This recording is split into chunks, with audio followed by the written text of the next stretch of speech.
Kush po e zhduk popullin shqiptar? Jo lufta, por ju, Berisha, Rama dhe gjithë klasa politike. Shqiptarët po zhduken. Jo nga ndonjë epidemi, as nga ndonjë pushtues i huaj. Po zhduken përdit nga politika kriminale, nga korrupsioni institucionalizuar, nga nepotizmi i neveritshëm dhe nga babëzia e klasës politike që për 33 vite i ka trajtuar shqiptarët si plaçk lufte. Në krye të kësaj tradhtie të përditshme qëndrojnë dy emra, Sali Berisha dhe Edi Rama. Dy fytyrat e së njëjtës medalje që ndonë se rahin gjoksin si kundërshtar, në fakt kanë ndërtuar së bashku një sistem ku qytetari nuk ka asnjë shans për të jetuar me dinjitet në Shqipëri. Për kë po punoni, zoti Berisha dhe zoti Rama? Sepse për popullin jo. Shqipëria po zbrazet dhe ju jeni autorët e kësaj vrasjeje të heshtur. Shqipëria është sot një vend në agoni. Linçmëria më e ulët ndonjëherë. Më pak se 27.000 fëmijë lindën në 2023. Rritje e vdekshmërisë. Mbi 22.000 shqiptar humbën jetën në të njëjtin vit. Emigrimi masiv. Rreth 60.000 shqiptar braktisën vendin vetëm në 2022. Fshatra të shkreta, qytete të vjetruara, rinja në valigje. Shtesa natyrore negative. Shqipëria po plaket me ritme alarmante dhe vdes çdo ditë nga pak. A e kuptoni? Kjo nuk është statistikë. Kjo është zhdukja e një kombi. Dhe autorët jeni ju. 33 vjet demokraci, në fakt, 33 vjet grusht shteti ndaj popullit. Sali Berisha, që e nisi me lirje demokraci, shndërroi shtetin në një strukturë mafioze.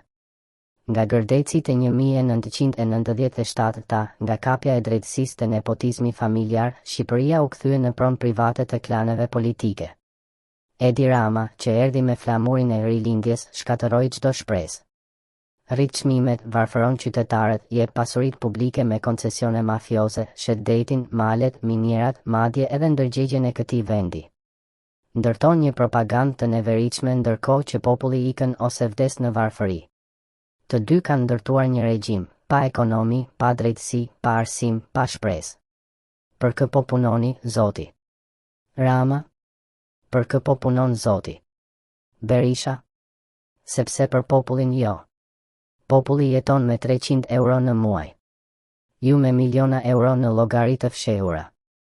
Populli pret me radhë në spitale pa ilaçe.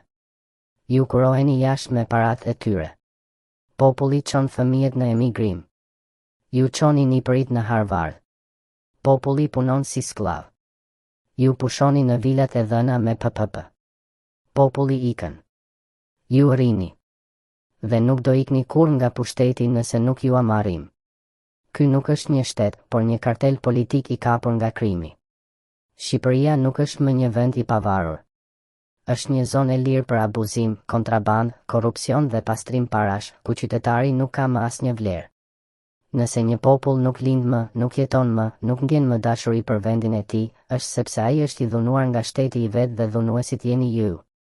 Thirrja e fundit, ose do shpëtojmë këtë vend, ose do e varrosim me duart tona. Nuk ka më kohë për justifikime, për spektakël televiziv, për premtime të rreme. Nëse populli nuk çohet sot, nesër do jetë vonë. Nuk ka nevojë për teori. Ne po zhdukemi. Dhe jo nga ndonjë fatkeqësi natyrore, por nga një krim i organizuar shtetëror që zgjat prej dekadash dhe mban firmën e gjithkujt që ka qeverisur këtë vend. Populli është i lodhur, por jo i vdekur. Dhe ka një pyetje për ju. Për kë po punoni, zotërin? Sepse për popullin, jo. Dhe kur populli ta kuptoj plotësisht këtë, nuk do t'ju gjykoj më me votë, por me histori. Dhe ajo histori nuk fal. Ajo e sheh qartë, kush ishit, çfarë bëte dhe sa shumë dëme i sollët këtij vendi.